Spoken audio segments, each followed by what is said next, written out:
So let's talk about what the timeline is for buying a home. Hello everyone, my name is Josephine Fusco and I am a licensed real estate agent. My goal on this channel is to provide as much value as possible to you, whether you're interested in buying a home, selling a home, or just want to learn about real estate in general. So if you'd like to learn more, please make sure you subscribe to my channel and hit that little notification bell so that you'll get notified every time a new video goes live. But let's get into the timeline of buying a home. So when I was preparing this information, I felt that it was important to simplify the information for all of you because it can get rather overwhelming.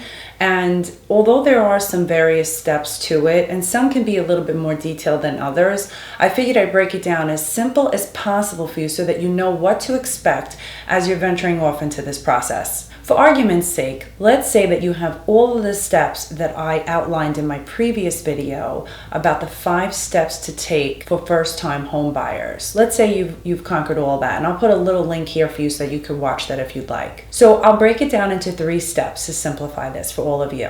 The first step is going to be the pre-approval, and you will need a pre-approval letter. So what is that? This is also part of the pre-approval process, and it's important that you have this information available because this is going to help you in the next step. In order to receive a pre-approval letter, you're going to need to work with a lender, and your real estate agent can really help you find someone that would be trustworthy to work with or give you recommendations for you in case you really don't know who to work with on that.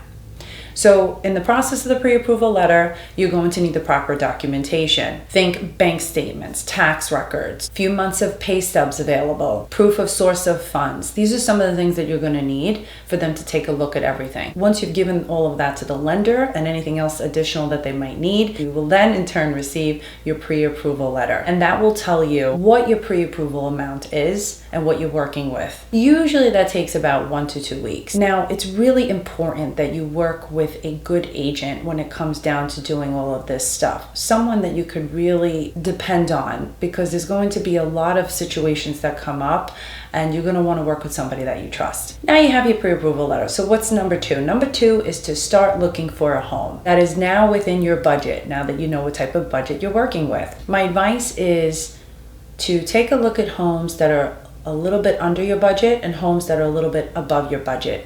This will give you a good indication of what you're working with, things that you like, things that you don't like. Maybe you want to, spend a little less, spend a little more. That'll really give you a good idea of what to expect at the market that you're looking at, where you're looking for your home. And if the agent can find out what offers were made on the homes, that would be great because you could kind of see where you're at in terms of what they might accept and what they might not accept. If all goes smooth and you're very serious about your decision on buying a home, okay, and you know exactly what you're looking for and you have your budget and everything set up, so you're looking at somewhere around 2 months. Now, it can obviously take longer than 2 months to look for a home because you really have to see what's out there. So stay positive, have patience, don't get discouraged. Now, if it takes more than like 4 to 6 months to find a home, I would say reevaluate the entire process that you're doing. Take a look at the price point where you're at. Are you having trouble because of the area that you're looking in, because it's not fitting the price point that you're looking for? So maybe you have to start looking in a different area, and you might want to switch things up. So those are things to keep in mind. Now, if you're finding this information interesting, I did create a home buyer's guide for all of you.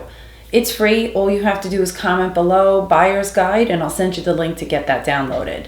So let's move on to step 3.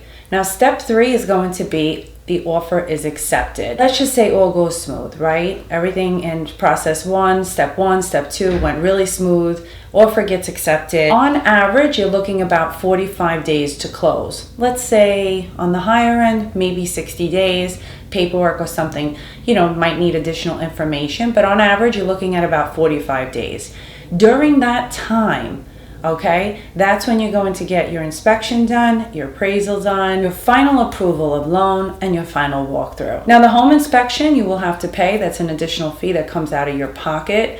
But the home inspector will come and take a look at everything that pertains to the home. They check the house, they check the electric, they check the water, they check the piping, they check the structure of the home, everything that basically pertains to the house, and they'll give you a report and tell you about their findings. The appraisal, you should schedule your home to be appraised. The appraiser will come and will tell you if the value of your home is worth that price. Then you have the final approval of the loan, and then you also have the final walkthrough. And during that time, you come, you take a look at the home. If there was anything outlined from the home inspection that needed to be adjusted or fixed, that's the time you're going to make sure that everything was done. Then you're also going to take a look at the home, make sure you're happy with the way everything is good, and you are done. The average home buying timeline is roughly around 3 months. I'd say maybe 4 if all goes smooth. As I outlined here. You want to always make sure that you choose a good realtor to work with. Okay, someone that you can trust, someone that will advocate for you. That is super, super important. If you're considering selling your home, or you're considering buying a home, or you just want to learn more about real estate in your market, you can also sign up for my monthly newsletter down below. I'll have everything linked up for you, or you can comment newsletter and I'll send you the direct link. But please, any questions, I'm happy to help in any way that I can. Drop a comment, like, subscribe, and I'll see all of you in my next video.